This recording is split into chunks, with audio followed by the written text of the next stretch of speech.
Wrap your hands around something warm tonight, a cup, a blanket, your own two palms, and pay attention to the heat.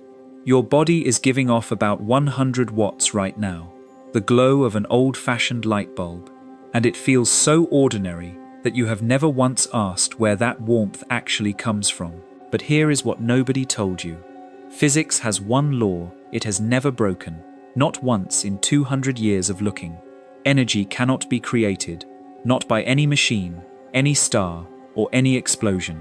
Every joule can only be handed on, like a coin that is never minted, only spent. And yet the observable universe holds 10 to the power of 70 joules, a 1 followed by 70 zeros, and every single one of them, by the law itself, should have been impossible to obtain. Somewhere, at the top of every account in existence, there is a receipt no one has ever found. So where does the universe get its energy from? Get comfortable. Hit subscribe if you're new here, because by the end of tonight, you will have the answer, and it is stranger than any source you could name.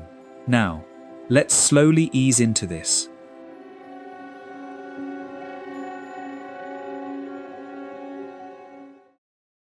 Part 1. The Law That Cannot Break.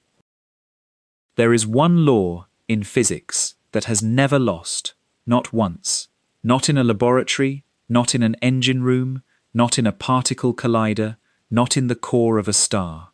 It has been tested for nearly 2 centuries by every instrument humanity has ever pointed at the world, and it has passed every single time. The law says something so simple you could teach it to a child, and so absolute that physicists treat it the way accountants treat arithmetic. Energy cannot be created, energy cannot be destroyed. It can only change form. Heat becomes motion, motion becomes electricity, electricity becomes light, light becomes warmth on your skin. The forms shuffle endlessly, but the total, the grand total, of all the energy there is, never changes. Not by a single joule, ever. Physicists call it the first law of thermodynamics, and it earned its place the hard way. In the 1840s, 3 men arrived at it almost independently, from 3 completely different directions. One of them was a German ship's doctor named Julius Robert von Meyer. In 1840, sailing through the tropics, he noticed something odd while treating sailors. Their venous blood was redder than it should have been, closer to the bright red of arterial blood. He reasoned that in the heat of the tropics, their bodies were burning less fuel to stay warm, using less oxygen, and from that single medical observation, he followed a chain of logic all the way to a universal principle. Heat and work, he argued, were the same thing wearing different clothes, and the total amount was fixed. He published in 1842, and almost nobody listened. The second man was James Prescott Joule, the son of a brewery owner in Manchester, England. Joule had something better than an argument. He had patience. Through the middle of that decade, he built an apparatus of almost comical modesty, a paddle wheel suspended in an insulated barrel of water, driven by a falling weight. As the weight descended, the paddle churned the water, and the churning warmed it. The warming was tiny, fractions of a degree, small enough that his critics assumed he was measuring his own imagination. But Joule was a brewer's son, raised around thermometers, and he could read a temperature difference finer than almost anyone alive. He measured exactly how much falling weight produced exactly how much warmth, again and again, until the exchange rate between mechanical work and heat stood there in his notebooks like a signature. There is a story, probably embellished over the years but too good to leave untold, that he even spent part of his honeymoon, in 1847, near a waterfall in the Alps, trying to measure whether the water at the bottom was warmer than the water at the top. The story may be legend. The instinct behind it was completely real. Energy falling was energy arriving somewhere else, and Joule wanted to catch it in the act. The third man, Hermann von Helmholtz, took the fragments in 1847 and welded them into a single principle that covered everything: mechanics, heat, electricity, magnetism, chemistry, even the energy of living muscle. Helmholtz was a physician by training, like Mayer, and part of what drove him was a quiet campaign against the idea that living things ran on some special vital force outside physical law. If muscles and nerves obeyed the same energy accounting as steam engines, then life itself was on the books. One more customer of the same universal bank. He was right, and the consequences reach further than he could have known, because it means the warmth of your body tonight is governed by exactly the law whose deepest secret this video exists to uncover. From that point on, physics had a spine. Whatever else might be uncertain, the books must balance. Energy in equals energy out, in every process, everywhere, always. A century later, the physicist Richard Feynman gave the law its most famous description, and he did it with a children's story. Imagine a mother, he said, whose son has 28 toy blocks. Every evening she counts them. Some days a few blocks are missing, and she finds them under the rug. Some days there seem to be extra, and she discovers a friend left some behind. Some days the count looks wrong, until she notices the locked toy box is heavier than usual, or the bath water has risen, and she works out how many blocks are hidden inside, without ever opening the lid. The point of the story is this: however the blocks are hidden, transformed, or disguised, clever accounting always finds all 28. That is what energy conservation actually is. It is a count that always comes out right. But Feynman put a sting in the story, and most people who quote it leave the sting out. He said, in the same lecture, that it is important to realize that in physics today, we have no knowledge of what energy is. Read that again, slowly, because it comes from one of the greatest physicists who ever lived, in one of the most famous physics textbooks ever written. We do not know what energy is. There is no little ball, no glowing fluid, no substance you could point to. Energy is a number. It is an abstract quantity that we calculate. And the miracle, the entire content of the law, is that when we calculate it before and after anything happens, the number is the same. Energy is not a thing. Energy is a total that always balances. The books must balance. That is the whole law. And now you can feel the problem coming, the way you can feel a storm before you hear it. Look around you. The chair you are sitting in, the walls of the room, the air in your lungs, the ground under the building, the planet under the ground, the star that lights the planet, and the 400 billion stars of the galaxy behind it, and the trillions of galaxies behind those. All of it is energy. Some of it is energy in the obvious forms, light and heat and motion. Most of it is energy in disguise, locked up as mass, matter being, as we will see tonight, the most concentrated form of energy there is. Add it all up, every star and every stone and every stray photon in the observable universe, and you get a number so large it has no useful name, something on the order of 10 to the power of 70 joules, a 1 followed by 70 zeros. So here is the question, and it is the question this entire night is built around.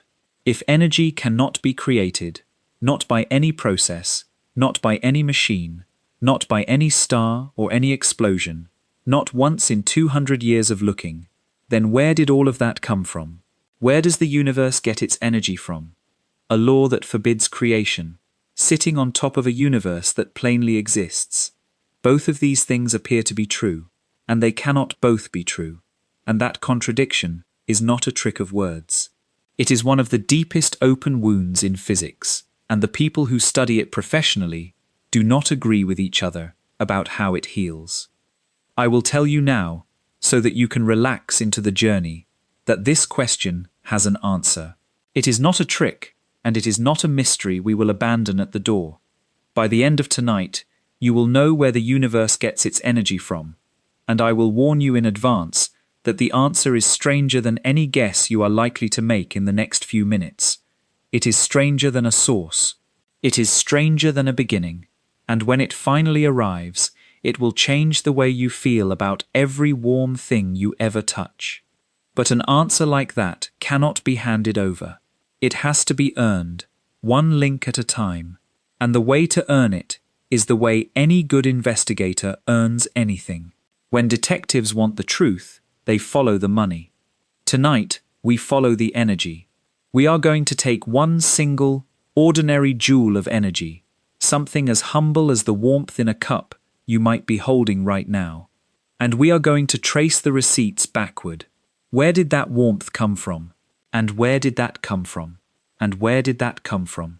We are going to walk that chain of custody backward through your body, through the food you ate, through the green machinery of plants, through 93 million miles of empty space, through the crushing heart of a star, through the birth of the star itself, and further, into the first minutes of time, and then past them, into territory where the question itself begins to tremble. Because here is the thing about the trail of receipts. Every link we are about to visit is solid. Every transaction is documented. The universe keeps immaculate records, better records than any bank on earth. The trouble, as we will discover together, is not the middle of the paper trail. The trouble is at the very top of it. Somewhere back there, at the head of every account, there should be an opening deposit. Tonight we are going to look for it. And what we find there, or fail to find, is where this story truly begins. Part 2. The audit begins. Every investigation needs a first piece of evidence, so let us choose ours carefully. It should be something ordinary, something you could hold without thinking about it, because the whole point of tonight is that the most ordinary warmth in your life is the far end of the strangest supply chain in existence. So picture a hot drink, tea, coffee, whatever you like. Perhaps you have one beside you now. Wrap your hands around the cup and feel the heat soak into your palms. That sensation, that gentle pressure of warmth against your skin, is energy arriving. It left the drink, crossed the ceramic, and entered you. It is as real as rain. Let us put a number on it, because numbers keep an investigation honest. Heating roughly a mug's worth of water, about 300 milliliters, from room temperature to drinking temperature, takes around 75,000 joules. 75,000 of the universal accounting units that Joule himself gave his name to. To put that in perspective, 75,000 joules is roughly what a small car battery delivers in a minute of steady work, or the energy of a compact car moving at highway speed. It sounds like a lot, packed into one quiet mug, and by the rules of Part 1, by the law that has never lost, not one joule of it was created in your kettle. The kettle only moved energy from somewhere else. So the first question of the audit is simple. Where was that energy the day before you drank it? If the warmth came from your own body rather than a kettle, the trail is even more intimate. You, sitting there listening to this, are a furnace running on a slow simmer. A resting human body puts out roughly 100 watts of heat, about the output of an old-fashioned incandescent light bulb, which is why a crowded room grows warm even with the heating off. It is why another person beside you in bed feels like a small hearth. Over a full day, that steady 100 watts adds up to around 8.5 million joules, which is just another way of writing the 2,000 kilocalories printed on the side of every food package.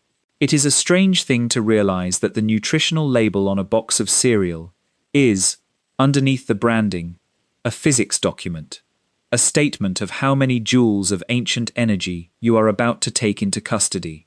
Your body will hold those joules only briefly. Within a day or two, nearly all of them will have left you again as heat, radiated gently into rooms and bed sheets and winter air, passed along to the atmosphere, and eventually returned to the sky. You are not a destination for energy. You are a way station, one more set of hands in a relay that has been running since before the Earth existed, and the baton never stops moving.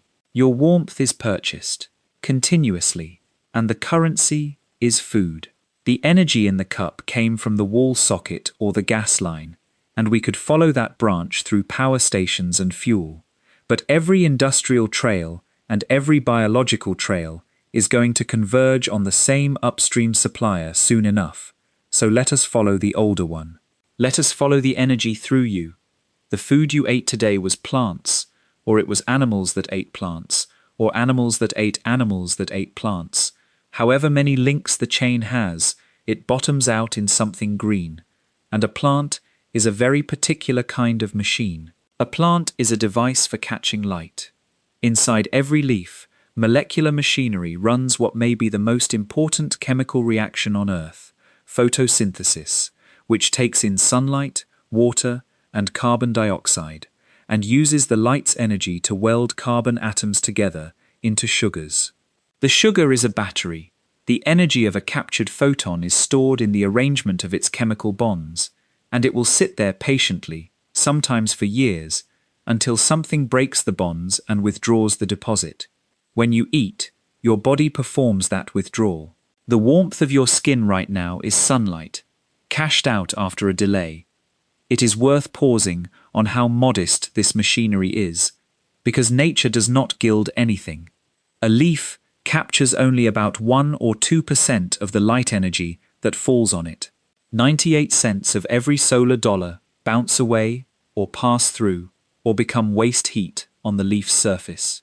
And yet that trickle, that 1 or 2%, is the entire income of the living world. Every forest, every whale, every city, every thought you have ever had runs on the small change of captured light. The chain of custody is already becoming clear, and we are only 2 links in. Your warmth came from food. The food came from plants. The plants were paid in photons. So the audit moves upward, away from the surface of the Earth, and the next name on the paper trail is written in the sky. Consider, before we go there, just how much is being delivered. The Earth intercepts about 1.74 times 10 to the power of 17 watts of sunlight, continuously. That is 174 million gigawatts, arriving every second of every day. All of human civilization, every power plant, every engine, every furnace and phone and factory on the planet, runs on about 20 terawatts, which means the sunlight falling on this one planet is roughly 8,000 times humanity's entire consumption. The energy budget of everything you have ever seen with your own eyes, every weather system, every ocean current, every green landscape, and every living creature in it, is a delivery, made at the speed of light, from a supplier 93 million miles away. And now notice what has happened to our investigation, because it is the first hint of a pattern that will follow us all night. We started with a source that felt final. The kettle heated the cup, but the kettle was only a middleman. Then the body heated the hands, but the body was only a middleman. Then the food, but the food was a battery someone else had charged. Then the plant, but the plant was only a catcher's mitt. Every time we identify where the energy came from, the answer turns out to be another set of hands it merely passed through. Follow the energy, and what you find, over and over, is not a source. What you find is a courier. So the real question sharpens. Somewhere up this chain, there must be something that does not merely hand energy along. There must be something that actually produces it, or the whole ledger hangs from nothing. The sun certainly looks like a producer. It has been pouring out light since long before there was anyone here to catch it, apparently from its own pocket, apparently without a supplier of its own. For most of human history, that is exactly what people assumed a star was, a thing that simply gives, a fire that needs no fuel. If that were true, our audit could stop at the next link. The sun would be the opening deposit, and tonight would be a short night. But you already suspect, I think, that it is not true. Nothing we have met so far has been a true source, and the sun, for all its brilliance, is about to turn out to be the most spectacular middleman of them all. Because when we open the sun's own books, when we ask what it is actually spending to keep this planet lit, we find a transaction so violent and so strange that it took our species until the 20th century to even imagine it. The sun is not giving us its energy. The sun is giving us itself. Every second, day and night, it is quietly disappearing, and the rate at which it disappears is written on every sunlit wall you have ever seen. That transaction, the one happening 93 million miles above your head right now, is the next stop on the trail. Part 3. The Ledger of the Sun. The Sun's account book opens with a number that resists belief. The Sun's total power output, its luminosity, is 3.828 times 10 to the power of 26 watts. Written out, that is 380 million billion watts, flowing outward in every direction, every second, without interruption, and it has been doing this for 4.5 billion years. The Earth, for all the life and weather that sunlight drives here, intercepts almost none of it. Our planet is a small coin, held up 93 million miles from a bonfire, and it catches roughly 1 part in 2.2 billion of what the sun emits. Everything in the previous chapter, the forests and oceans and the warmth in your hands, runs on a rounding error of the sun's actual output. The rest sails past us into the dark. For the audit, the question is not how much. The question is from where. And the answer was hiding, for decades, inside the most famous equation in the world. When Albert Einstein wrote E=mc² in 1905, he was telling us that mass and energy are not two different things. They are the same thing, measured in different units, and the exchange rate between them is the speed of light multiplied by itself, which is an enormous number. A small amount of mass, cashed in completely, yields an absurd amount of energy. A single gram of matter, fully converted, would release about 90 trillion joules, roughly the energy of a large city running for a day. Matter, it turns out, is not stuff that has energy. Matter is energy, in its most concentrated and patient form, energy that has settled down, put on a solid disguise, and agreed to sit still. Inside the sun's core, that disguise is being taken off at an industrial scale. The core is a region about as wide as a quarter of the sun, compressed to densities far beyond anything on Earth, and heated to about 15 million degrees. Under those conditions, hydrogen nuclei, single protons, are slammed together hard enough and often enough that they fuse, building up, through a short chain of steps, into helium. And here is the transaction that pays for everything. A helium nucleus weighs slightly less than the 4 hydrogen nuclei that went into making it. About 0.7% of the original mass is missing. It has not been misplaced.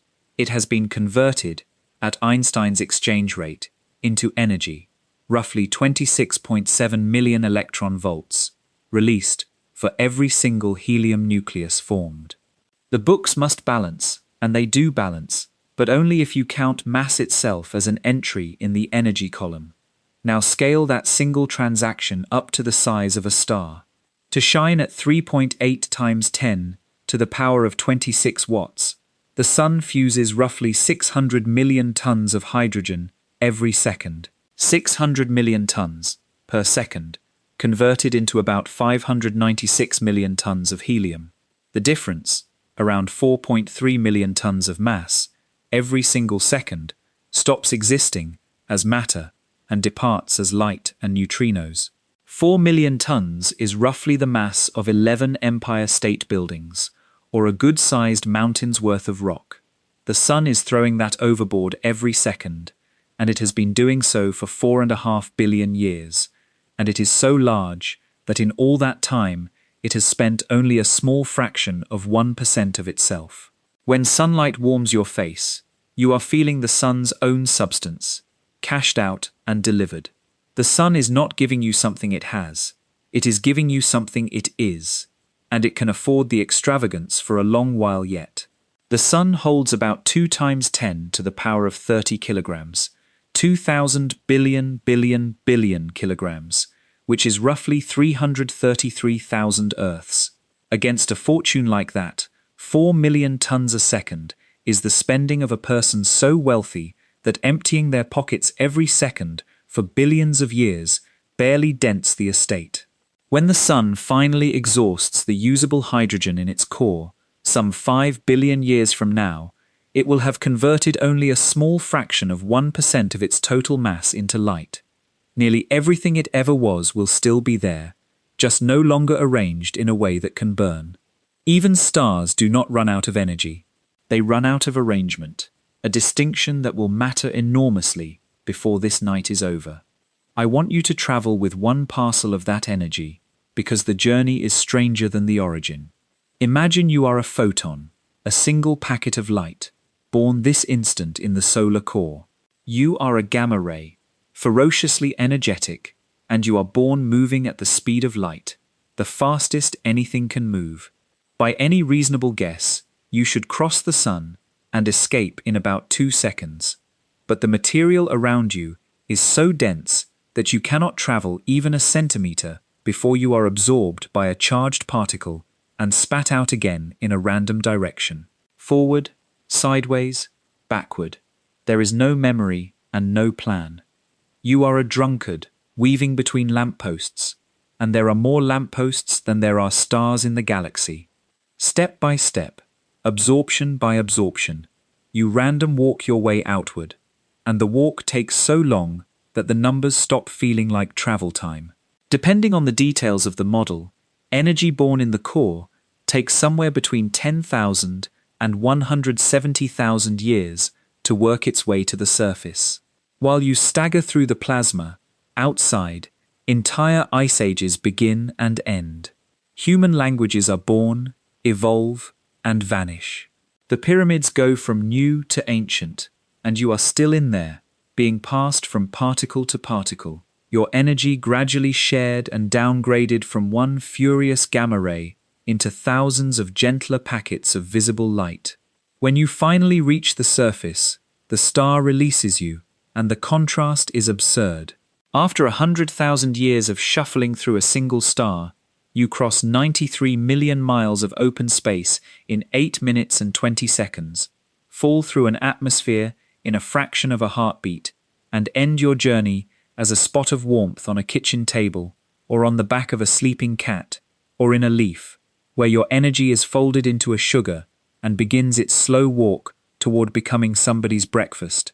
The warmth in your hands tonight is old, not 8 minutes old, older, in transit time, than human civilization. So the sun's ledger is open, and every line of it checks out. The energy arriving on Earth is paid for by mass, dismantled in the core at 4 million tons a second, at an exchange rate Einstein wrote down before anyone knew what question it would answer. It is the most honest account in nature. And yet, for our audit, something unsettling has happened. We came here looking for the top of the paper trail, the account that funds all the others, and instead we found the biggest middleman yet. Because the obvious question now stands in front of us, and it will not move. The sun spends mass. Mass is energy in disguise. Then where did the mass come from? Who deposited 600 million tons per second of spendable hydrogen into the sun's account in the first place, and charged it up, and set it burning? Follow the energy, and the trail leads out of the sun entirely, backward in time, to before there was a sun at all. The hydrogen it burns tonight is older than the star itself, older than the Earth, older, as we will see, than almost everything. And the force that gathered that fuel and lit it, the silent partner behind every star in every galaxy, is not fusion, and it is not light. It is something you have felt every moment of your life, without ever once feeling it push. That partner is next. Part 4. The Winder of the Clock. The sun did not light itself. That is the plain fact our audit has arrived at, and it deserves a moment of quiet appreciation, because it means that even fusion, the most powerful energy source we have ever confirmed, is downstream of something else. A fusion reaction needs 15 million degrees to run. So before the first watt of fusion power was ever generated in the young sun, something had to heat a cloud of cold gas to 15 million degrees. Something had to build the furnace before the fire could pay for itself. And the builder was the least likely candidate in all of physics. The builder was gravity, the weakest force there is. It is worth remembering just how weak gravity is, because we tend to think of it as mighty. Hold a paperclip above a table and lift it with a toy magnet. In that moment, a magnet you could buy for pennies is out pulling the gravitational attraction of the entire planet Earth, all 6 trillion kilograms of it, pulling on the other side. Between two protons, the electrical repulsion is stronger than the gravitational attraction by a factor of about 10 to the power of 36, a 1 followed by 36 zeros. If the forces of nature held a contest of raw strength, gravity would not merely lose, it would be a spectator. And yet gravity has two qualities no other force can match. It never runs out of range, and it never cancels. There is no negative mass, no way to shield it, no crowd of particles whose pulls neutralize each other the way positive and negative charges do. Every atom pulls on every other atom, always, forever, and the pulls only ever add. Given enough matter and enough time, the weakest force in the universe wins everything. 4.5 billion years ago, the matter that would become our solar system was a cloud of cold gas and dust, spread across light years, thin almost beyond description, and, crucially, not perfectly uniform. Somewhere in it, a region was very slightly denser than its surroundings, and that was enough. The denser region pulled a little harder, so it gathered more gas, so it pulled harder still. The collapse fed itself. And here is where the audit finds its next transaction, because a collapsing cloud is not just falling. It is cashing out an account that had been sitting untouched since the cloud formed. Physicists call it gravitational potential energy. Matter that is spread out, held apart against gravity's pull, is like a weight wound up high on a grandfather clock. The separation itself is storage. Let the weight descend, let the matter fall together, and the stored energy comes due, converted into motion, and then, as the infalling gas crowds together and collides, into heat. This is the Kelvin-Helmholtz mechanism, and it is the reason the sun exists as a furnace at all. The young cloud fell inward for millions of years, and as it fell, it grew hot, exactly the way air in a bicycle pump grows hot under compression, but scaled up to the mass of a star. By the time the core of the collapsing mass reached about 10 million degrees, hydrogen nuclei were colliding hard enough to fuse, the fusion fire lit, and the outward pressure of that fire finally balanced the inward crush of gravity. The star stopped collapsing and started shining. But do not let the drama of ignition hide the accounting. The match that lit the sun was gravity. The heat that made fusion possible was withdrawn from the potential energy of a cloud that had been, in effect, a wound spring the size of a solar system. Stars do not simply burn. Stars are what it looks like when gravity slowly lowers the weights of the cosmic clock, and the descent releases enough heat to ignite matter itself. And this pattern goes far beyond our one star. When astronomers look at the most luminous single objects in the universe, the quasars, each one outshining entire galaxies from a region smaller than a solar system, the power source is not fusion, it is gravity again, matter spiraling down toward an enormous black hole, converting its fall into heat and light with an efficiency fusion cannot approach.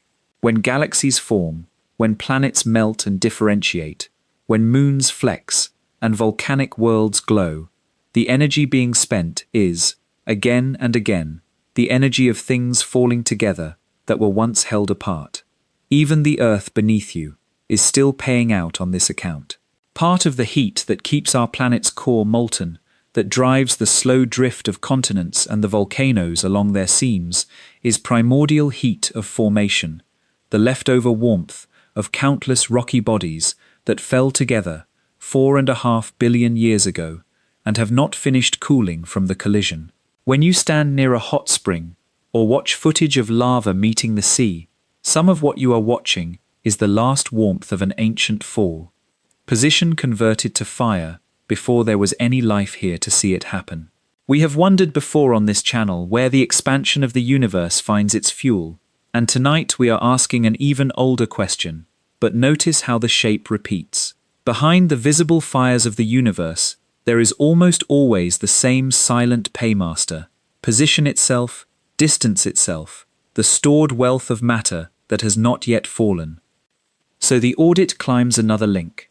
Your warmth came from food, the food from sunlight, the sunlight from fusing hydrogen, the fusion from gravitational collapse, and the collapse spent energy that was stored in the arrangement of a great cold cloud, which forces the next question in the chain, and by now you know it is coming.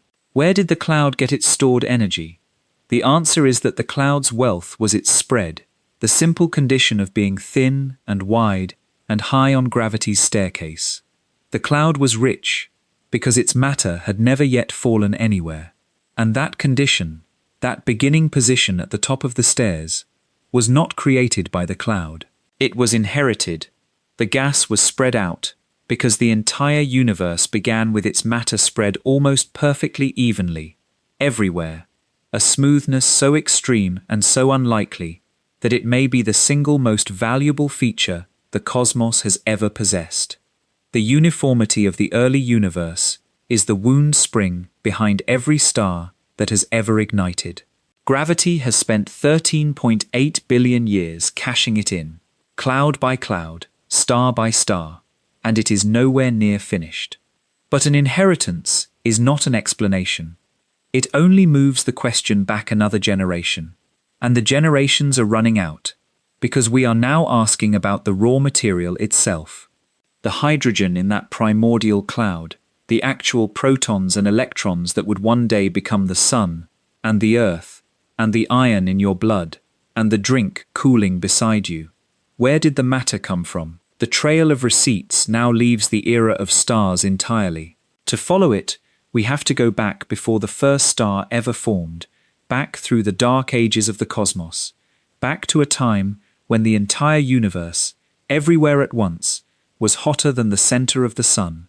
We have to go to the first 3 minutes. And what happened in those minutes is not just the next link in the chain, it is the mint where the coins themselves were struck. Part 5. The first 3 minutes. The hydrogen the sun burns tonight was not made in the sun, it was not made in any star, anywhere, ever. Hydrogen is the one ingredient stars cannot manufacture, because hydrogen is what stars are made from, the raw stock, the flour of the cosmic bakery. Every star that has ever shone has been spending an inheritance it could not replace. And when cosmologists trace that inheritance back, the trail ends at a specific window of time, absurdly early and absurdly brief. The protons in your body, and in the sun, and in the farthest galaxy any telescope has ever photographed, were locked into their final form when the universe was between roughly 10 seconds and 20 minutes old. Physicists call this era Big Bang nucleosynthesis, but the plainer name is better. It was the first 3 minutes that mattered, the narrow window when the entire universe, all of it at once, was itself a fusion furnace. Picture the conditions, as far as they can be pictured. There are no stars, no galaxies, no structures of any kind. There is no darkness anywhere, and no place to stand that is different from any other place. The whole universe is filled, uniformly, with a glowing fog of loose particles at billions of degrees, hotter than the core of any star that will ever exist, and everything everywhere is happening at once. As the universe expands, it cools, the way any gas cools when it stretches, and the cooling acts like a series of doors closing. Above a certain temperature, protons and neutrons collide too violently to stick. Below a certain temperature, they no longer collide hard enough to fuse at all. In between lies a window, a few minutes wide, when the universe can do nuclear chemistry, and in that window, it does all the nuclear chemistry it will do for the next several 100 million years. Protons capture neutrons. Light nuclei assemble, and then the window shuts, the universe grows too cool and too thin to continue, and the recipe is frozen. The output, measured today in the oldest, most pristine clouds of gas we can find, was roughly 75% hydrogen and 25% helium by mass, with a faint dusting of deuterium and lithium. That prediction, made from nuclear physics and the expansion rate alone, matches what telescopes actually measure with remarkable precision. And it is one of the great confirmations that the hot, early universe was real. The sun's fuel tank was filled in those minutes. So was every fuel tank there is. But the audit cannot stop at the forging of nuclei, because nuclei are made of matter, and the existence of matter at all is itself a transaction, and it is the strangest one in the entire ledger. To see it, we have to step back earlier still, into the first second, and watch the universe almost cancel itself out. Stand, in your mind, in the universe at 1 second old. Everything in every direction is a white-hot fog, denser than steel, and the fog is at war with itself. At these temperatures, energy and matter trade places freely. Light collides and condenses into particles, and the particles annihilate back into light, billions of times over, everywhere, a boiling equilibrium of creation and destruction. And there is a rule in that boiling, a rule physics still enforces in every laboratory today. Matter is never created alone. Every time energy condenses into a particle of matter, it produces alongside it a particle of antimatter, its mirror twin, identical in mass and opposite in charge. And when a particle meets its twin, the two vanish completely, returning their combined substance to light. Creation in pairs, destruction in pairs. The books must balance, and in this arena they balance with a vengeance. Because pair by pair, the universe is assembling matter and unmaking it in the same breath. Now let the universe cool, and watch the end game. As the temperature falls, the light grows too weak to make new pairs, but the existing pairs can still find each other and annihilate. The great erasure begins. Throughout the entire universe, matter and antimatter seek each other out and cancel, flooding space with light, and by every symmetry we know, the erasure should have been complete. Equal numbers were made. Equal numbers should have collided.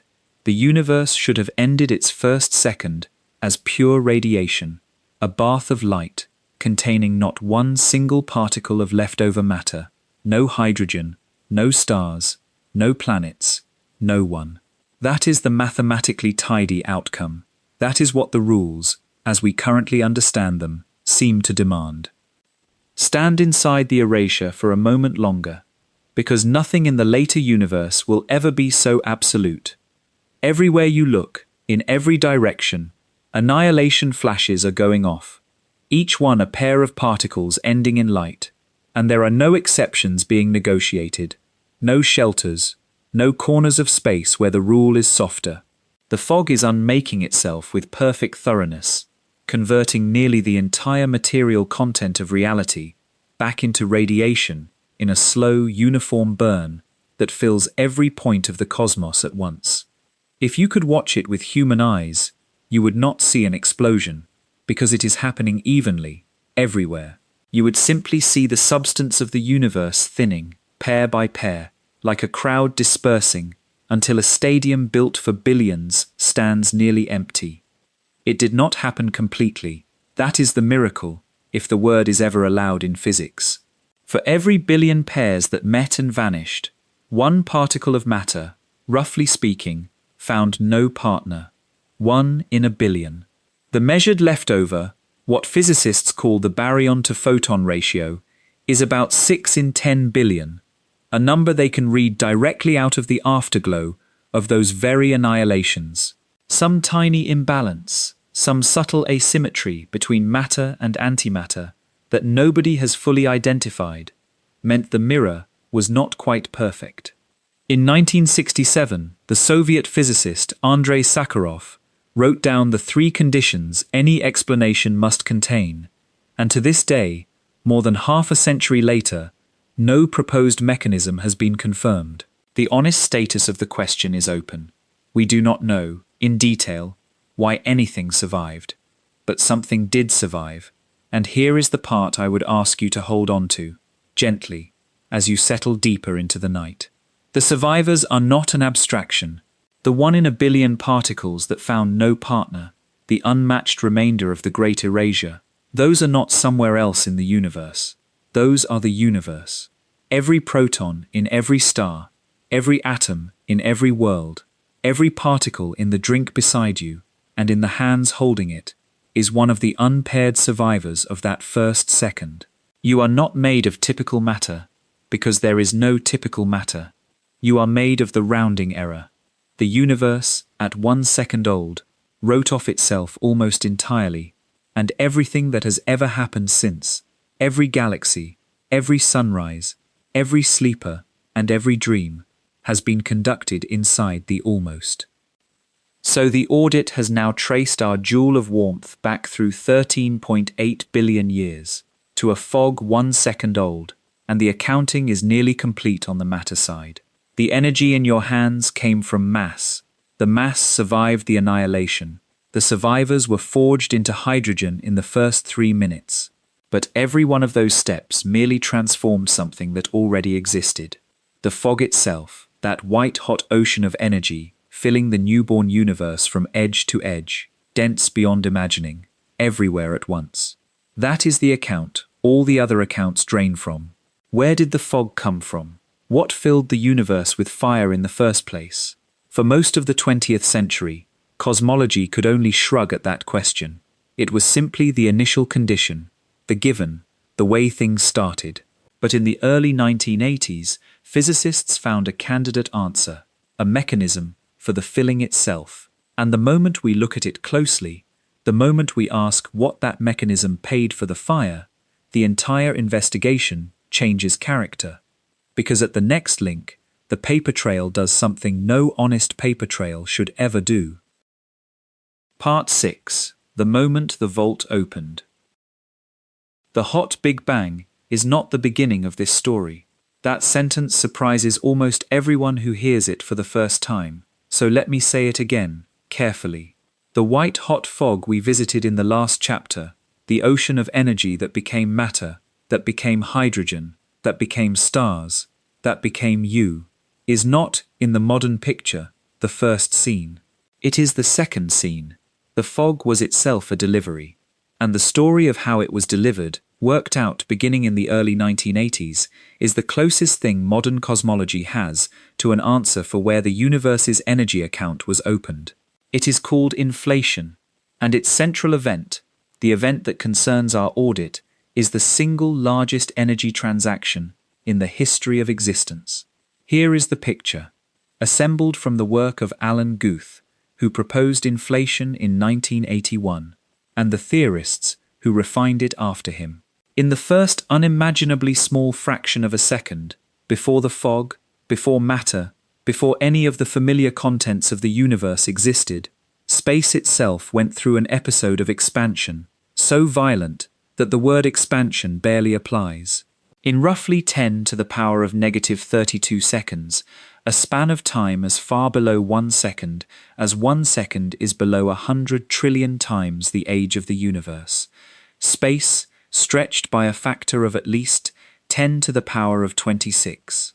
A region far smaller than a single atom was blown up to something on the scale of everything we can now see.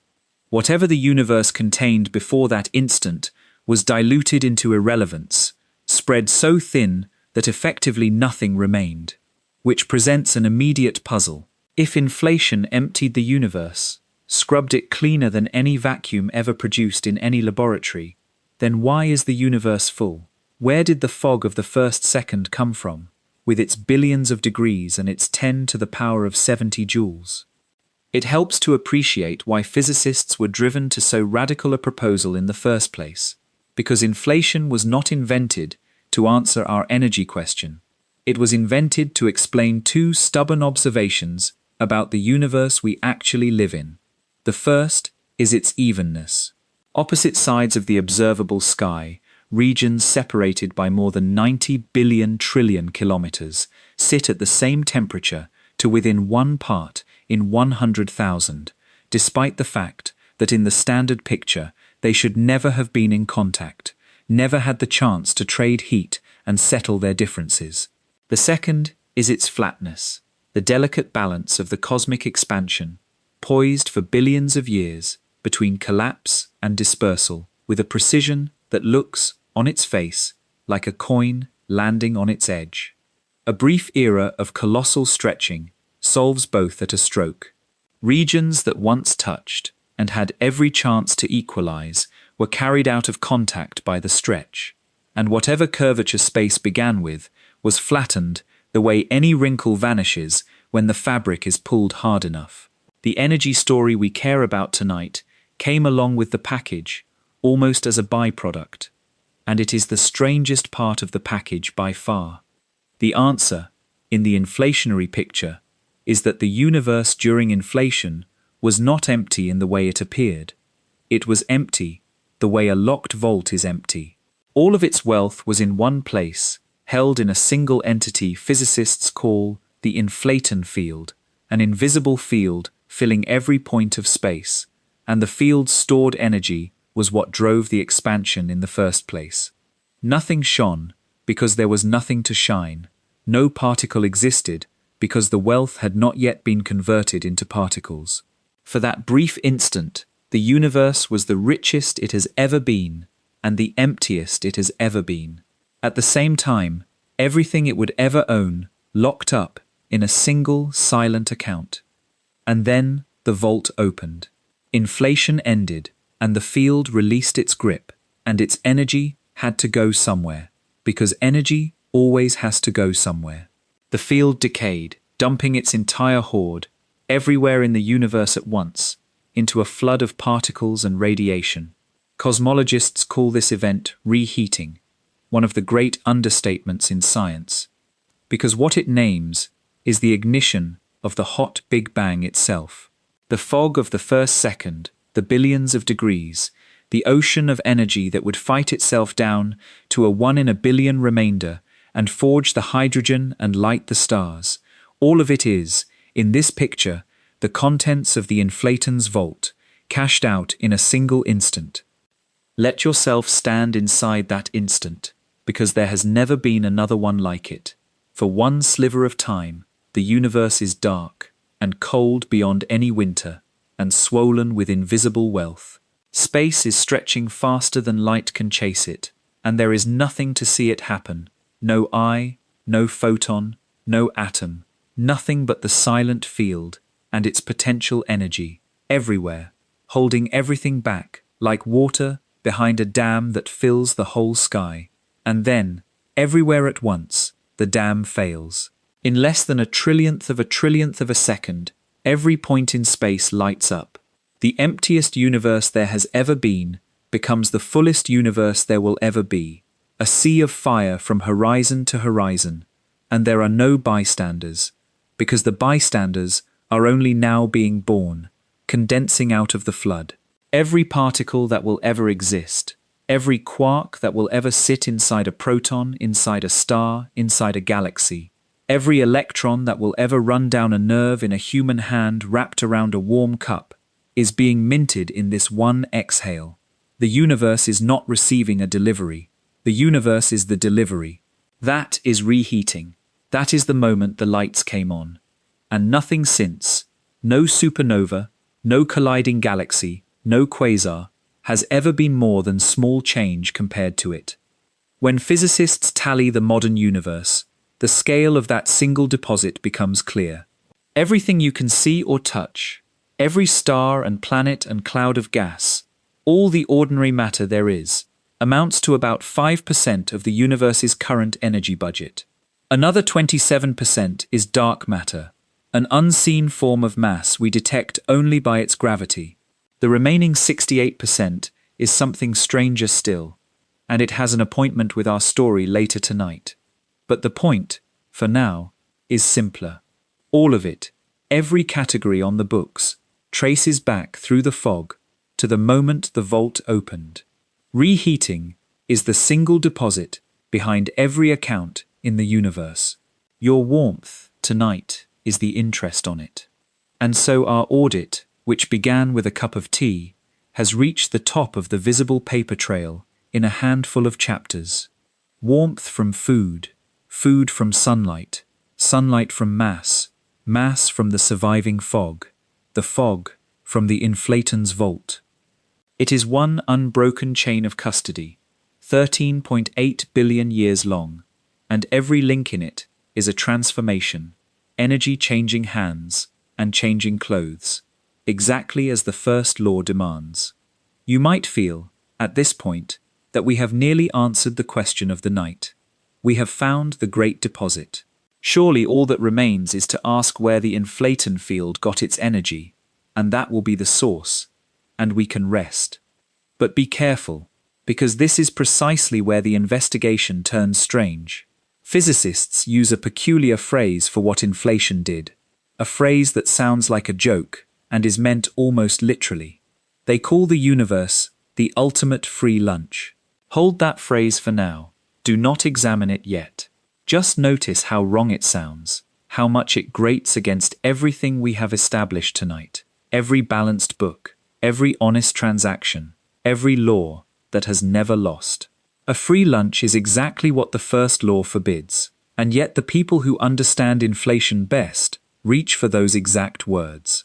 Before we can see why, before that phrase can pay off, we have to stop following the energy for a moment and turn around and do something we have not yet dared to do. We have to audit the auditor. We have to put the law itself on the witness stand and ask a question that sounds almost disrespectful. Why is energy conserved? Not whether, why. It turns out that question has a precise answer.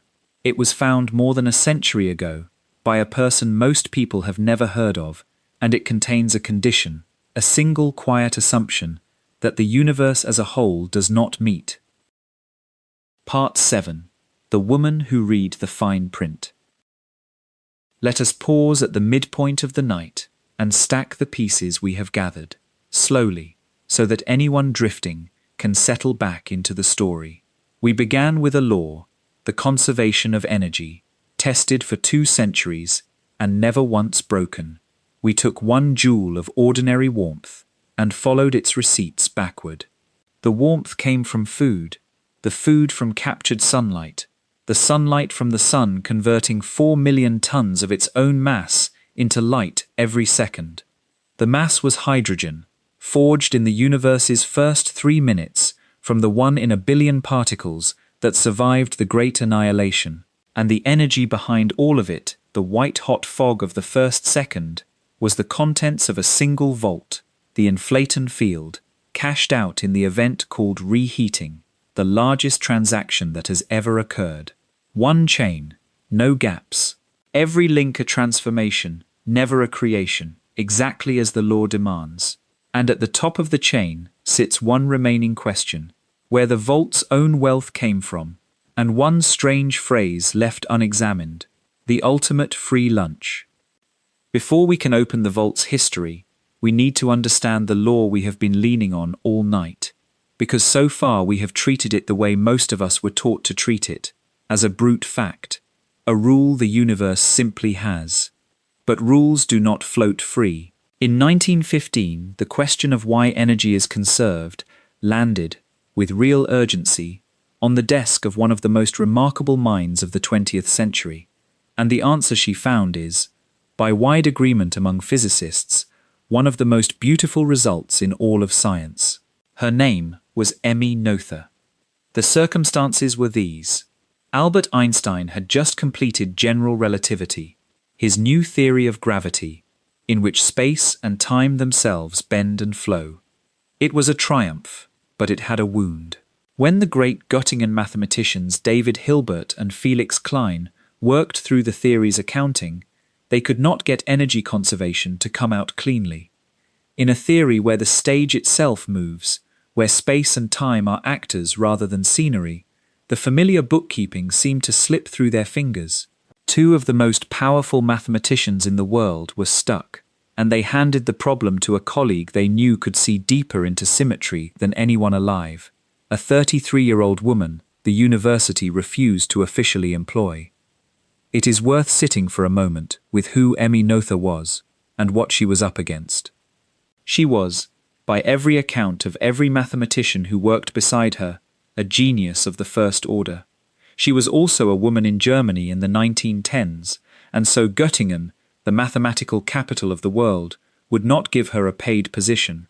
For years she taught courses that were listed in the catalogue under Hilbert's name, with a note that Professor Hilbert would be assisted by Dr. Noether, because a woman could not be the lecturer of record.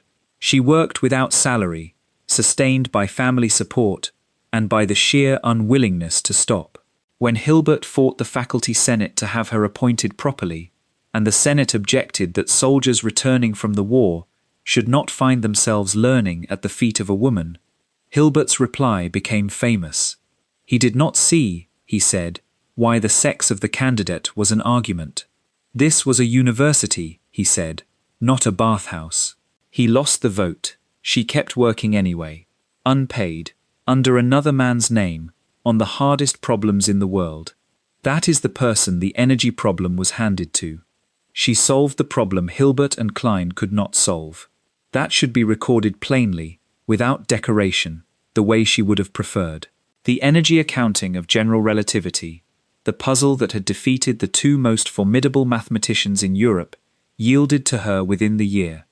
And in solving it, she did something far larger than repair one theory.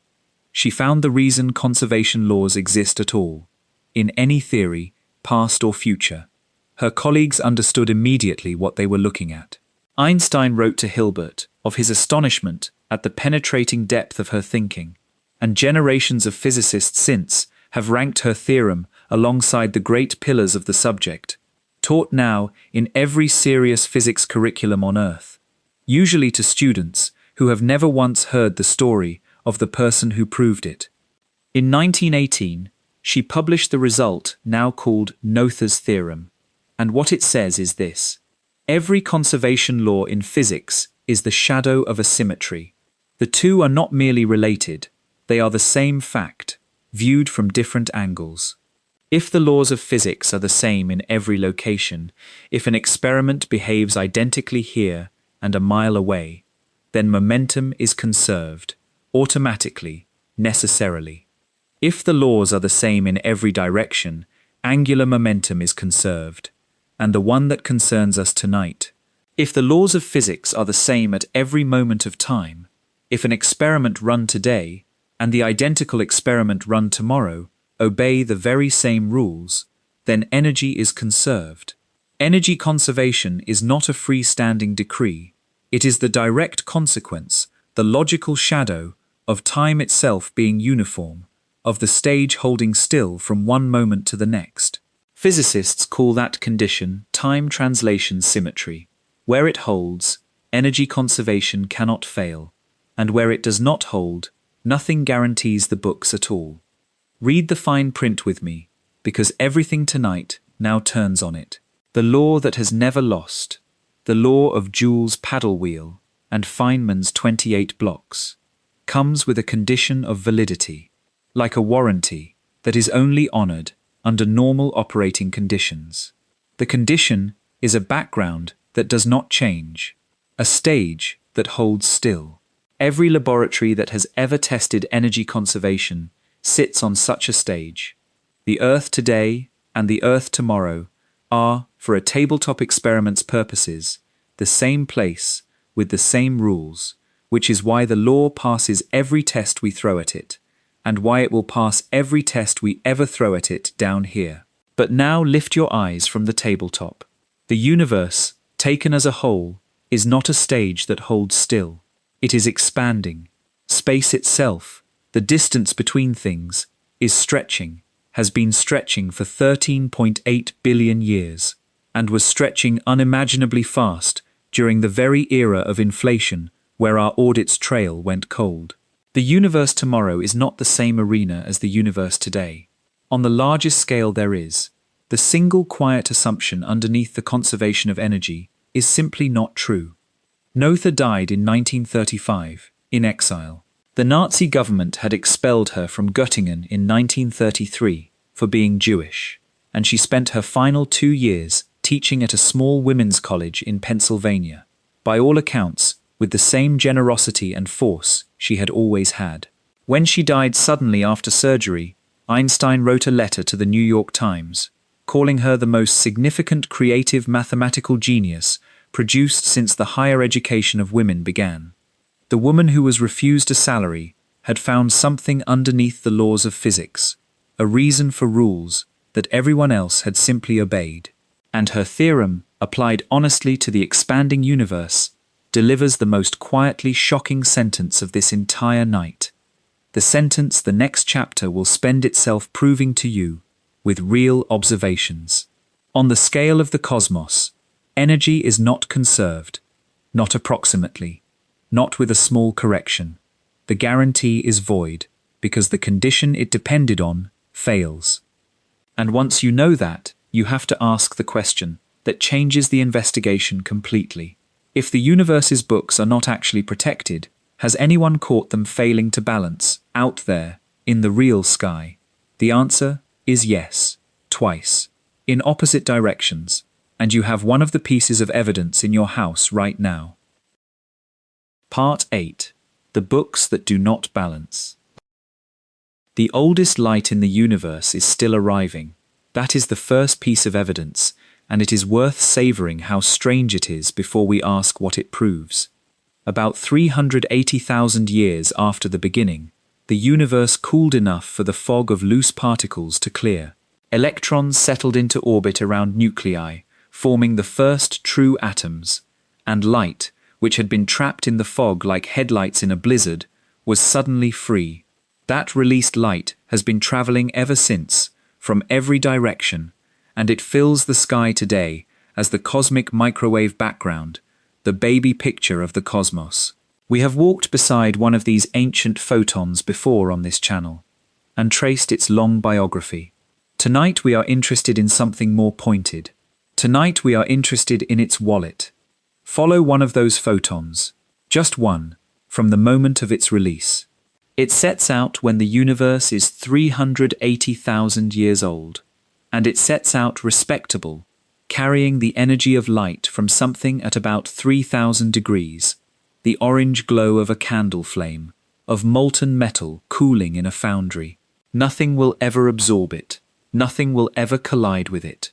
It will cross the entire history of the universe untouched, which by every intuition we have should mean it arrives exactly as it left. But as it flies, the space underneath it stretches. And a photon is a wave. Its energy is written in its wavelength, in the distance from crest to crest. And when the space carrying the wave expands with it. Century after century, the crests pull apart. The photon reddens, sags out of the visible entirely, slides down through the infrared, weakening steadily, not because it spent anything, not because anything took a cut, but because the distance between its own crests is being stretched by the growing universe itself. There is something almost tender about the scale of the journey when you set it against what the photon passes. Galaxies assemble in the distance as it flies. Stars are born in their billions, burn through their fuel, and gutter out. The sun forms, gathers its planets, and life begins in the water of one of them. And every one of those events is younger than the photon, passing silently in the dark, still weakening, still arriving. By the time it completes its journey, 13.8 billion years after departure, and ends in a detector, or in the faint static between stations on an old television, its wavelength has been stretched by a factor of about 1100. Measured today, the cosmic background arrives at 2.725 degrees above absolute zero, one of the most precisely measured numbers in all of science. Run the comparison, departure against arrival, and the conclusion is unavoidable. That photon has lost about 99.9% of its energy en route. So here is the question your inner accountant should be shouting. Where did it go? 1,000th of the original energy arrives. Nothing absorbed the rest. Nothing was warmed by it. Nothing was pushed by it. No account anywhere received the deposit. And this is not one photon. The cosmic microwave background contains about 410 photons in every cubic centimeter of the universe, an ocean of light outnumbering the particles of matter by roughly 1 billion to 1, and every single one of them has been quietly drained by the same factor. Sum it up across all of space, and you are describing the disappearance of an energy account that once dwarfed the energy of all matter combined. In the young universe, radiation was the dominant entry in the books. Today, it is a footnote. The difference was not transferred, it is simply gone. In the language we have used all night, the books do not balance, and the discrepancy is not hiding under the rug, or in the toy box, or in the bathwater. Feynman's mother has counted everything, twice, and the blocks are missing. Now for the second piece of evidence, and it runs in the opposite direction, which is somehow more disturbing. Since the late 1990s, astronomers have known that the expansion of the universe is not slowing down, as gravity alone would demand. It is speeding up. Something is driving it, and the driver, whatever it turns out to be, has been given the placeholder name dark energy. Its measured properties are few, but one of them matters enormously tonight. Dark energy behaves like a property of space itself, an energy woven into the vacuum, and its density appears to be constant, about 6 times 10 to the power of negative 10 joules in every cubic meter. That sounds harmlessly small, the energy equivalent of a few hydrogen atoms scattered in a box, a meter on each side. But hold the two facts next to each other and watch what they imply. The density stays fixed. The universe is expanding, manufacturing new cubic meters of space in every direction, continuously, right now, while you lie there listening. Every new cubic meter arrives already carrying its 0.6 of a billionth of a joule. Multiply an unchanging density by a growing volume, and the total grows. The universe's dark energy account is increasing day by day, and there is no identified account on the other side of the ledger from which the new joules are being withdrawn. The cosmic background shows us energy vanishing into nowhere. Dark energy shows us energy appearing from nowhere. The two great anomalies of the cosmic books, running in opposite directions, at the same time, on the largest scales there are, and dark energy is not a small entry. It is now about 68% of everything, the largest single-line item in the universe. And here is the part that unsettles people most when they first meet it. Physics is calm about all of this. There is no crisis meeting, no emergency conference, no headline hunting for the stolen energy of the cosmos. Because after Noether, after the fine print, cosmologists understand that nothing lawful has been violated. Energy conservation was the shadow of a stage that holds still.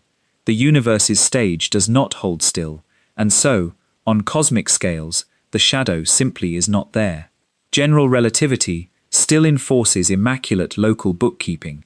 In any small patch of space, energy flows are tracked exactly, nothing leaks, and every laboratory result we have ever obtained remains as solid as bedrock. But there is no law of the total. Strictly, there is not even a well-defined total to protect. The energy of the gravitational field itself, it turns out, cannot be assigned a location. Every attempt to write down where gravity's energy sits gives answers that change when you change your map of space-time, like a sum that shifts depending on which way you tilt the page. The universe keeps perfect books in every branch office, and no books at all at headquarters. Let that settle, because it is the hinge of the whole night. The question we set out with was, where does the universe get its energy from? We have now discovered that the universe is not even required to get it from anywhere, because the rule demanding a source is a local rule, a courtesy of quiet neighborhoods like ours, not a decree over the whole. And you might think that discovery ends the investigation, dissolves the mystery, lets everyone go home early. But the history of physics has something to say about that, something specific and rather wonderful, because this is not the first time the books have failed to balance. It happened once before, a century ago, in a laboratory, at the smallest scales anyone could probe, and the missing energy was real, and what was hiding behind it changed physics forever. Before we accept that the cosmic discrepancy means nothing, we owe ourselves that story. It is the story of the most productive act of stubbornness in modern science.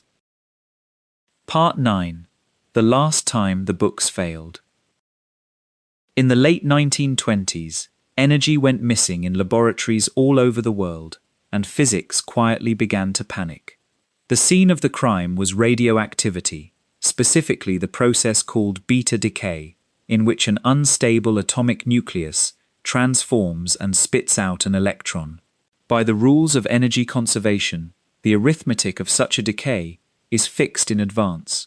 The starting nucleus has a precise mass, the ending nucleus has a precise mass, and the difference, converted through Einstein's exchange rate, dictates exactly how much energy the outgoing electron must carry.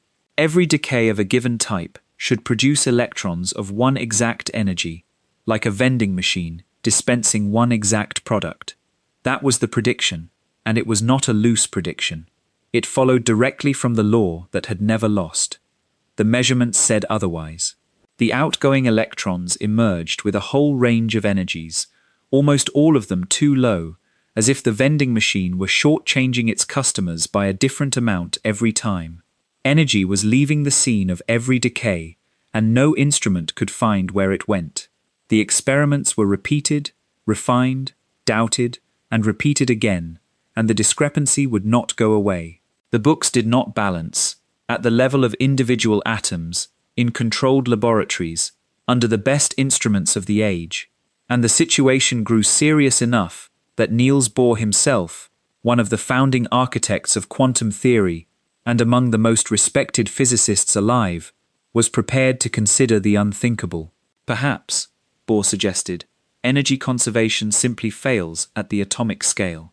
Perhaps the sacred law was only ever a statistical habit, true on average, but free to wobble in each individual event.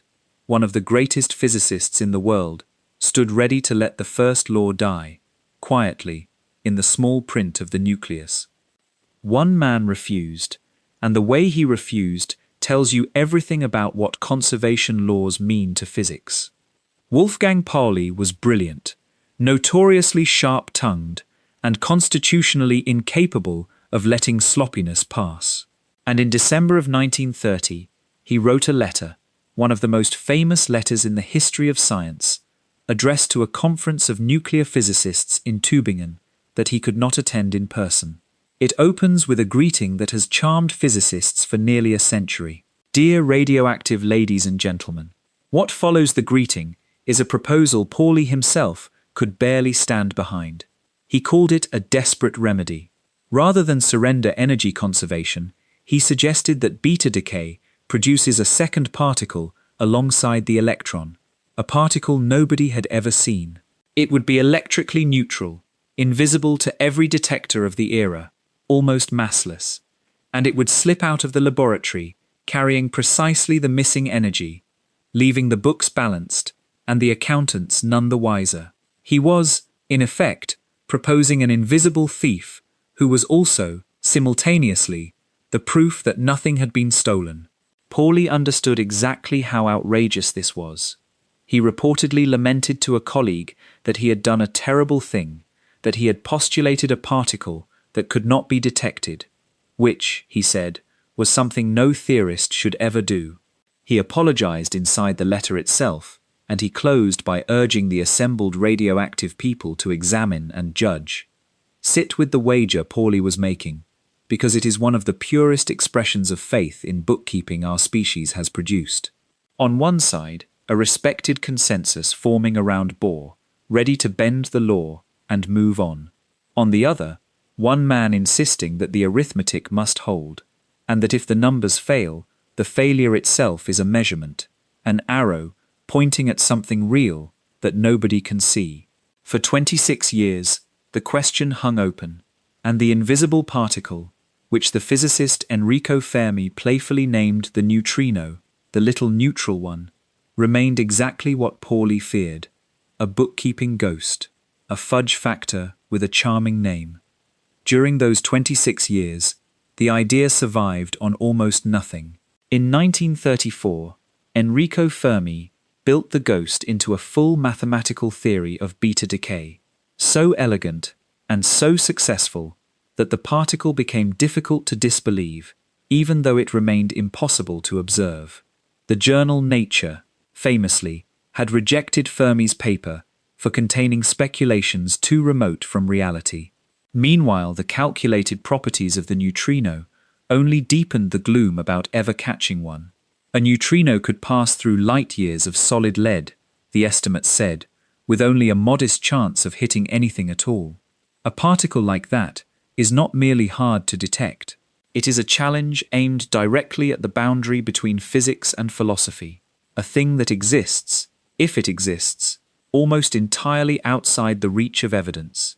Then, in 1956, beside a nuclear reactor at the Savannah River site in South Carolina, the physicists Clyde Cowan and Frederick Reines set a trap. A reactor, if Pauli was right, should be pouring out neutrinos in unimaginable numbers, trillions upon trillions every second, and even a particle that almost never interacts must occasionally, by sheer force of statistics, collide with something. Their detector, tanks of water and scintillator fluid, watched by electronic eyes, waited for the precise double signature such a collision would leave. And the signature came. Faint, rare, exactly as predicted, unmistakable. The ghost registered. Pauli's desperate remedy, the particle invented in an apologetic letter to save an accounting identity, was real. It had been streaming through every laboratory, every skull, and every planet, all along, in numbers beyond counting. Neutrinos are so reluctant to interact that the ones from the Sun pass through the entire Earth as if it were clear glass, and trillions have passed through your body in the time it took me to say this sentence. The missing energy of beta decay had never been missing. It was in transit, in the pockets of a courier nobody could see. The books balanced after all. The law had never lost, not even here. And that is the story physics tells itself, late at night, when the cosmic accounts refuse to close. Because the lesson of the neutrino cuts in a very particular direction. Every previous time the universe's energy books appeared to fail, the failure was a doorway. The discrepancy was real, the arithmetic was sound, and the gap in the ledger turned out to be the exact silhouette of something new, a particle, a field, a piece of the world nobody had met yet. Missing energy found the neutrino. Anomalies in orbits found planets. It was a wrong entry in the books of Uranus's motion that pointed astronomers to Neptune. Again and again, taking the bookkeeping seriously, refusing to shrug at a failed balance, has been one of the most reliable discovery engines science possesses. So what should we make, now, of the two cosmic anomalies from the last chapter?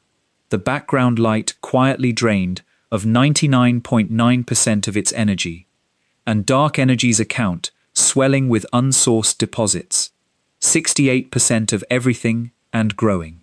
Noether's fine print tells us no law is being broken, and that answer is correct, rigorously correct, and yet the neutrino whispers that correct is not always the same as complete. Perhaps the expanding universe's loose books are simply the truth, the final word, and the cosmos genuinely keeps no total. Or perhaps the imbalance is, once again, a silhouette, the outline of something standing in the light that we have not yet learned to see, a new field, a new symmetry, a deeper theory of time itself. Physics does not currently know which of those it is, and I will not pretend otherwise. Tonight of all nights. What we can do is what the audit has always done. Keep following the trail. Because we left one phrase sitting unexamined at the top of the paper trail, the strange words physicists use for the origin of everything, the ultimate free lunch. It is time to go back to the vault, and this time we are going to read the loan agreement. Part 10. The ultimate free lunch.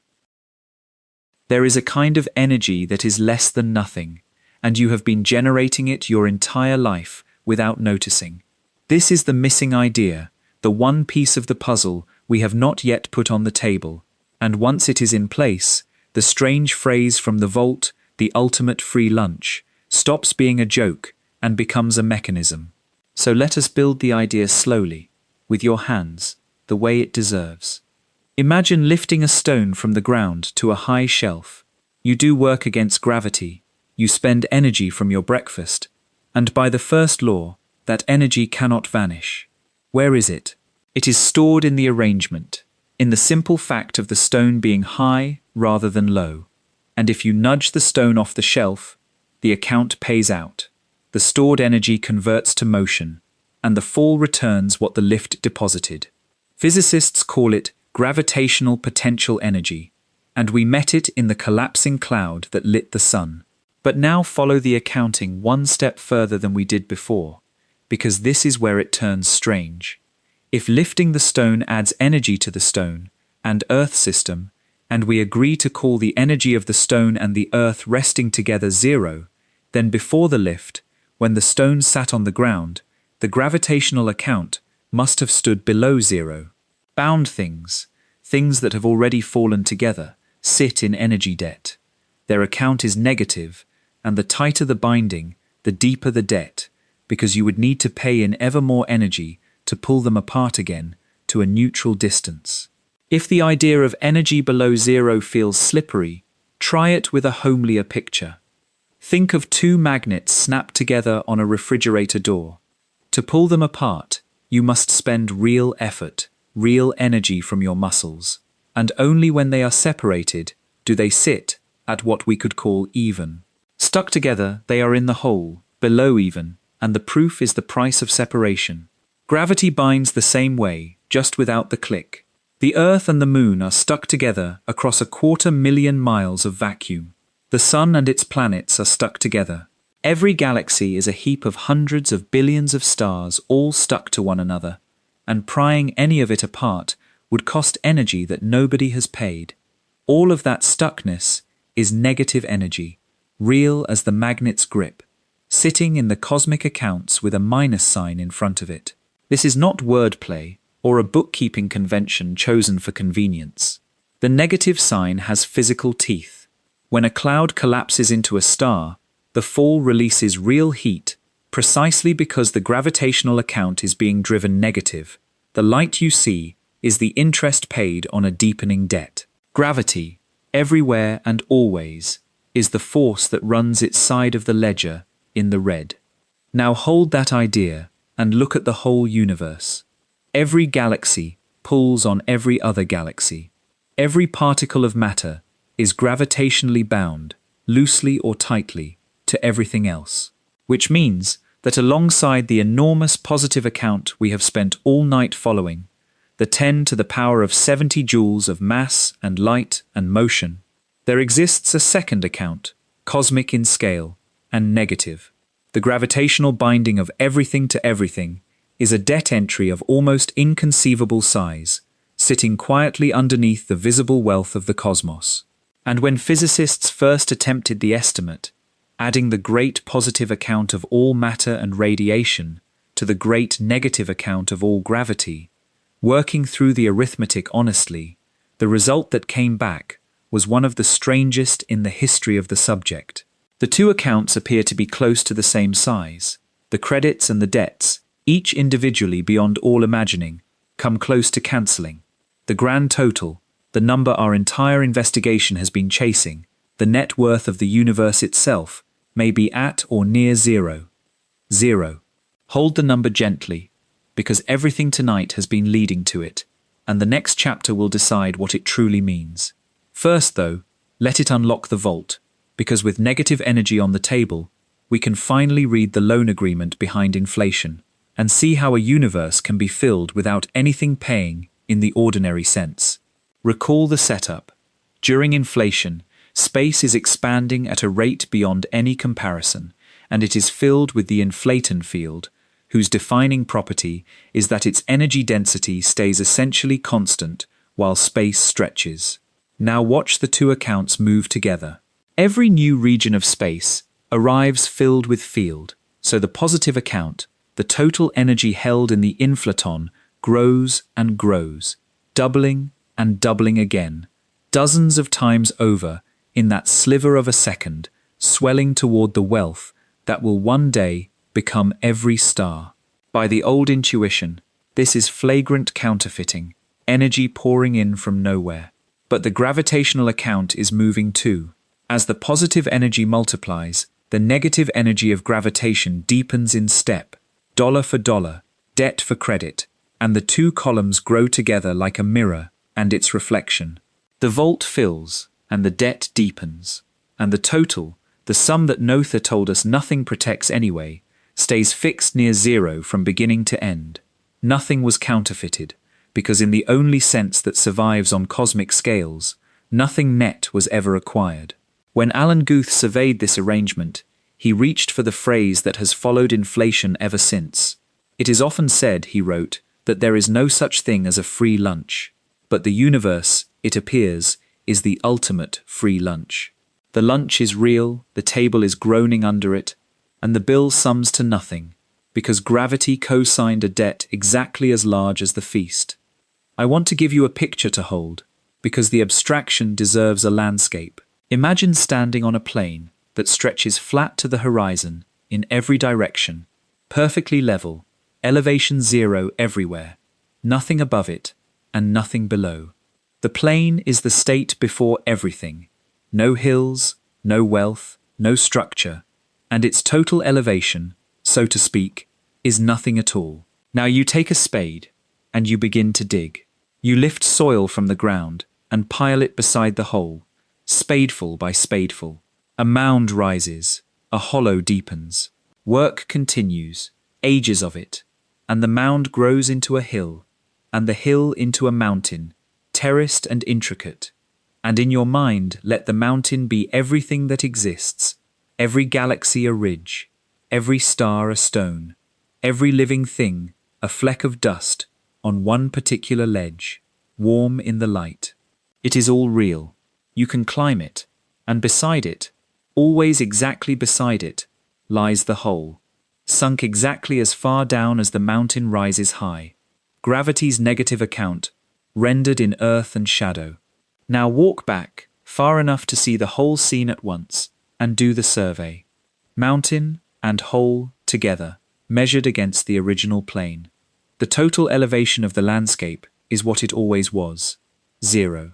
Nothing, in the deepest accounting, was ever added to the world.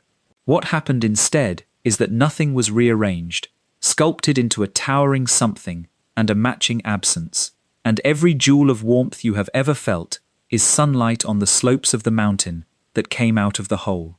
That image, in essence, is Stephen Hawking's, and it is the zero-energy universe, drawn with a spade. So the phrase has paid off, and the mechanism stands before us.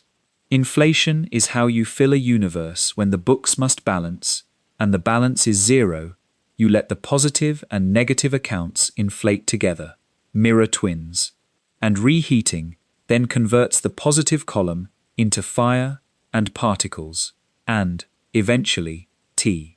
But do not mistake the mechanism for the final answer to the question of the night, because a loan agreement, however elegant, still carries a signature line we have not examined. A total of zero is a suspiciously perfect number, and physicists are famously suspicious of perfect numbers. Is the universe's total energy actually zero, measured and confirmed? Can such a thing even be measured at all, from the inside, with no outside to stand in? It is time to stop following the energy forward or backward, and instead do the thing the whole night has been preparing us to do. It is time to weigh the universe, and read what the scale says, and what it cannot say. We are one chapter from the answer. Part 11. The Hill and the Hole. The zero-energy universe was proposed in its modern form in the most casual setting imaginable. The idea that the cosmos might sum to nothing had drifted through physics for decades.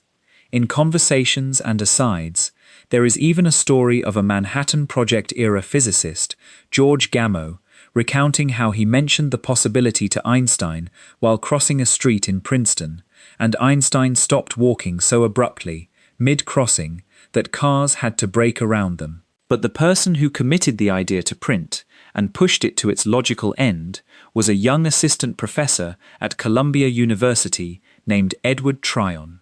In 1973, he published a short paper in the journal Nature bearing one of the boldest titles ever printed there: Is the Universe a Vacuum Fluctuation? Tryon's reasoning ran like this: quantum physics permits, indeed demands, that things borrow. In the quantum world, the vacuum is not a serene emptiness, but a restless medium in which pairs of particles continually appear and vanish, tiny flickers of existence permitted by the uncertainty at the foundations of nature. The rule of thumb is that the larger the energy of the flicker, the more fleeting its existence. Small loans, repaid fast.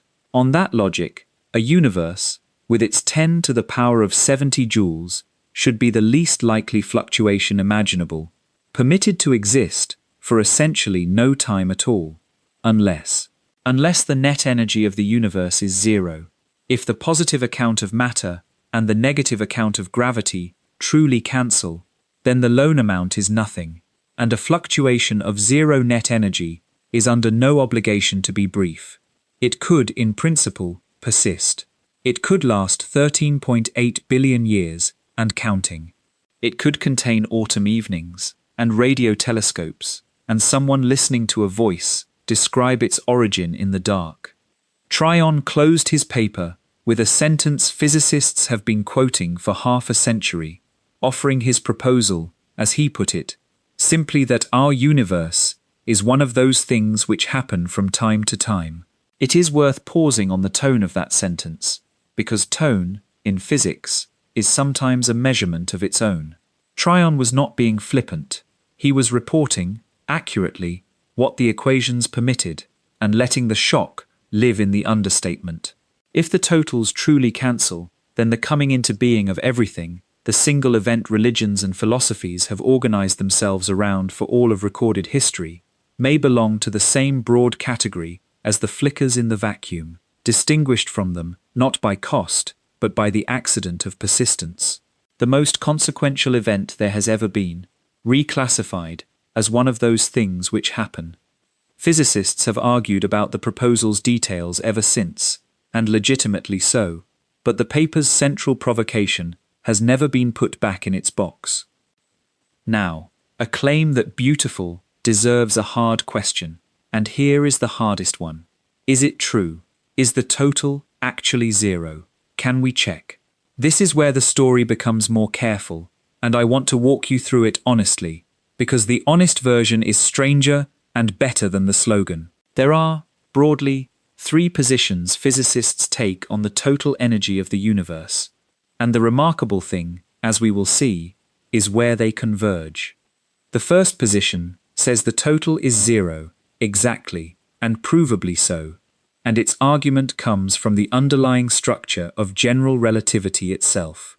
When physicists rewrite Einstein's theory in the language of accounting, in what is called the Hamiltonian formulation, something remarkable happens for a universe that is closed, one that curves back on itself, finite, with no edge and no outside. The equations force the total energy of such a universe to be exactly zero, not approximately, not on average, identically zero, always, as a matter of mathematical necessity. The positive contributions and the gravitational contributions are locked in perfect cancellation by the very consistency of the theory. In quantum cosmology, this becomes the famous Wheeler-DeWitt equation, which says, in effect, that the total energy operator applied to the universe gives nothing, an equation from which, eerily, time itself drops out. For a closed universe, on this view, the hill and the hole are not merely similar in size. They are the same excavation, guaranteed level by the deepest layer of the law. The second position is more austere.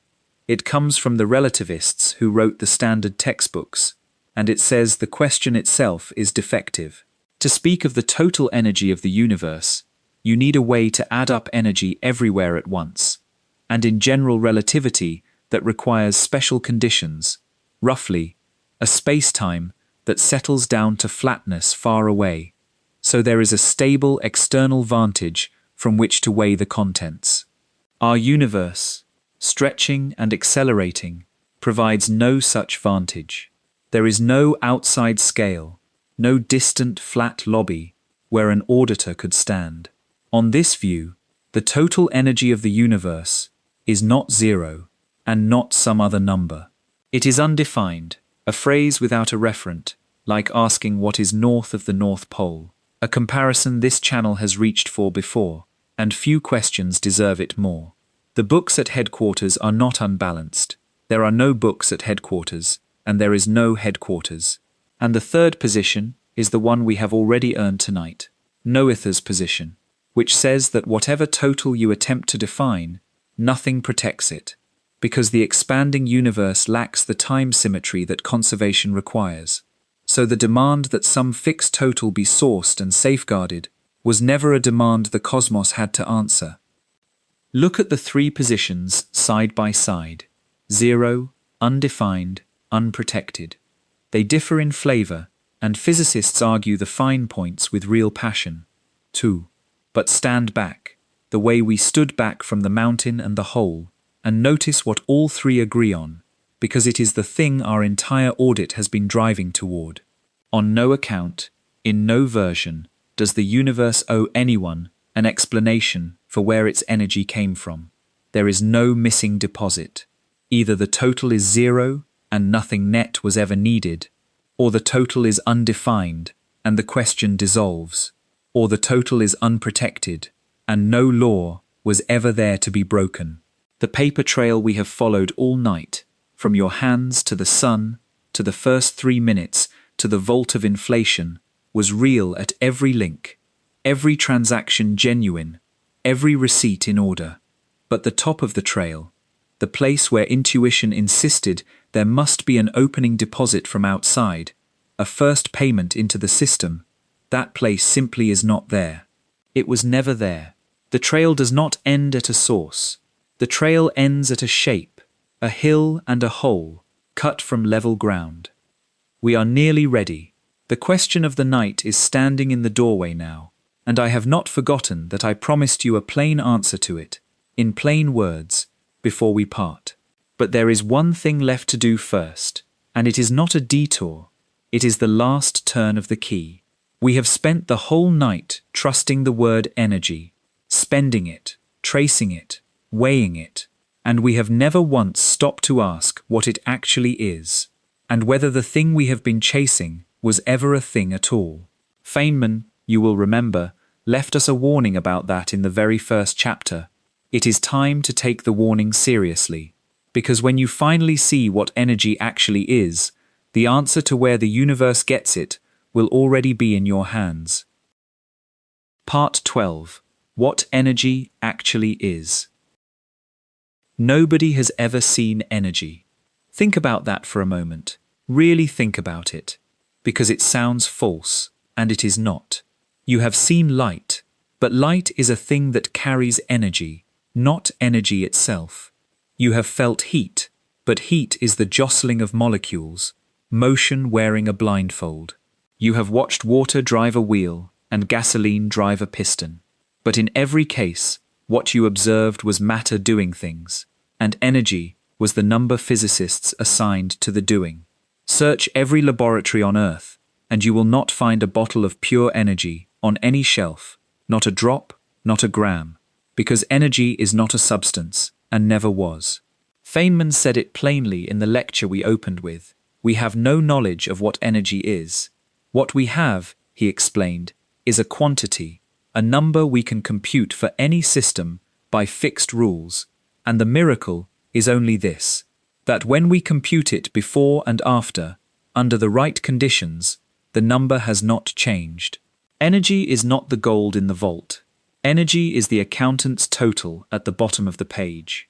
And a total is not a thing that exists on its own. A total is a fact about a way of counting. This is the final reframe of the night, and everything we have struggled with becomes clearer in its light. Why can energy not be created or destroyed in a laboratory? Because in a laboratory, the rules of counting do not change from morning to evening. Noether's symmetry holds, and a total computed under unchanging rules keeps its value. Why did the cosmic background's energy drain away to nowhere, and dark energy's accounts swell from nothing.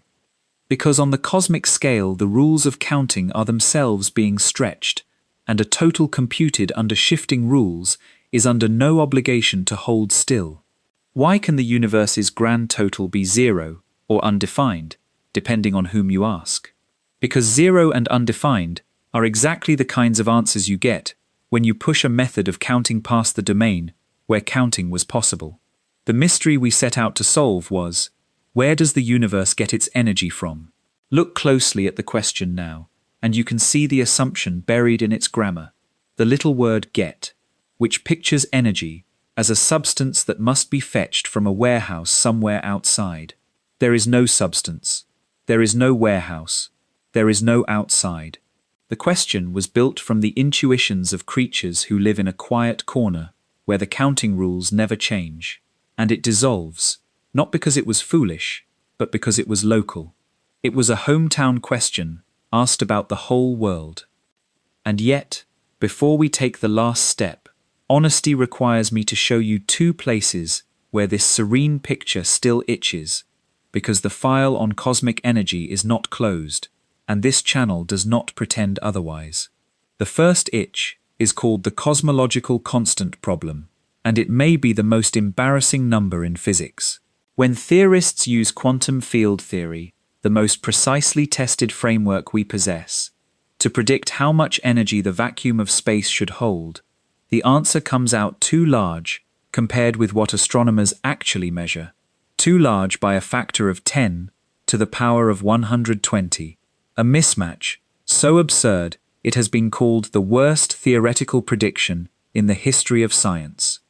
The energy of nothing, the very quantity at the center of tonight's story, is the one entry in the ledger that our best theories cannot compute correctly to within 120 orders of magnitude.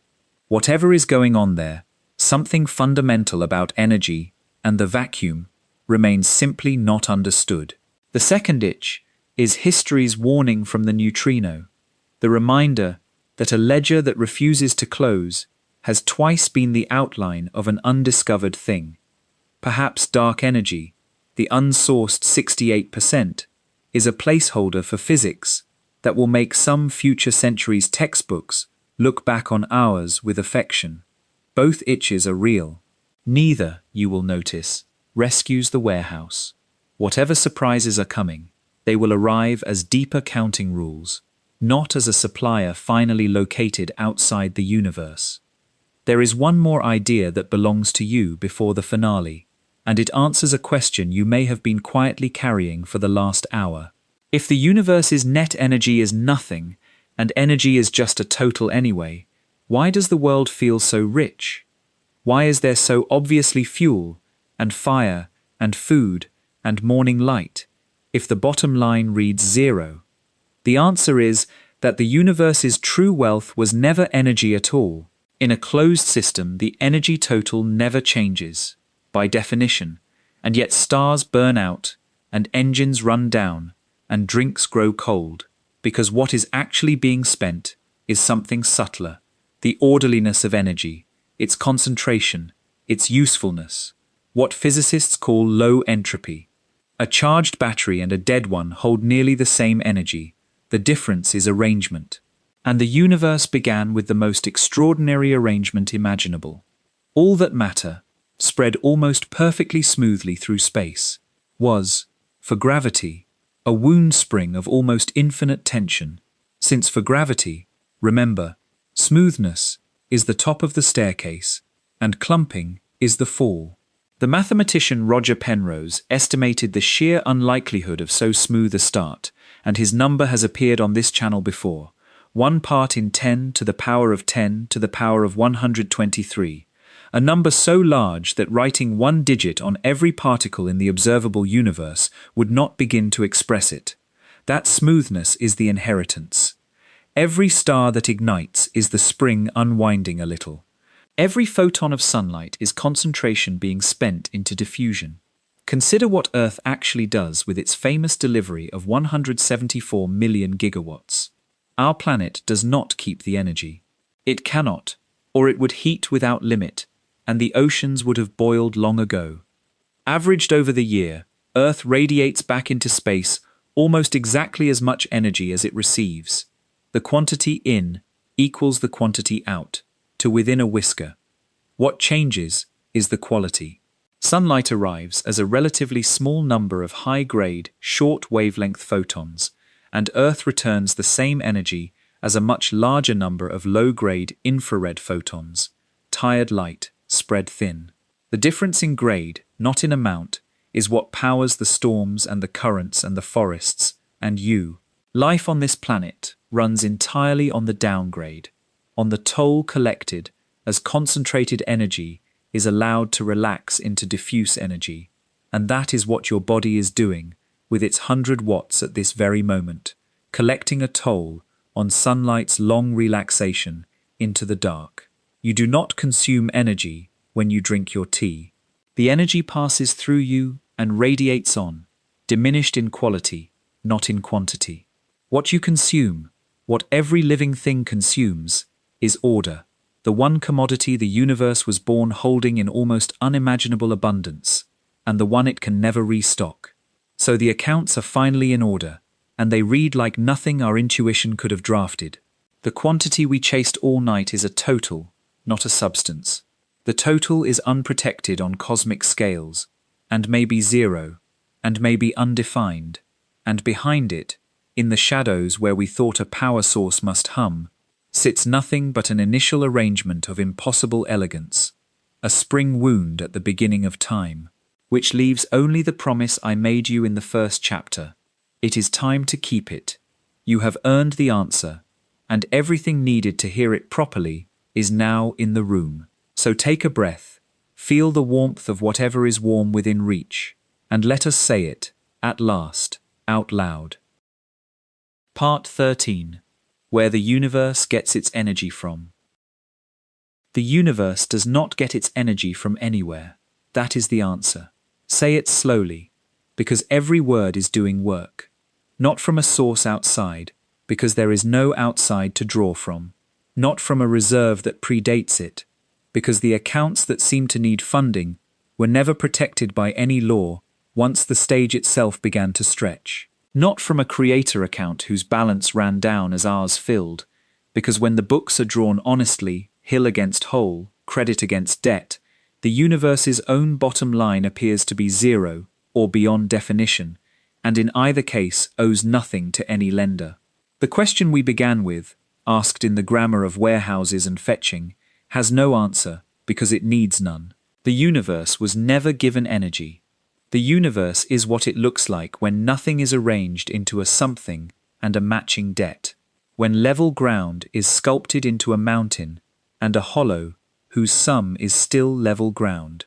Where does the universe get its energy from? From nowhere. It never needed to. That is not a shrug. That is the finding of the audit, signed and dated, the strangest clean bill of accounts ever issued.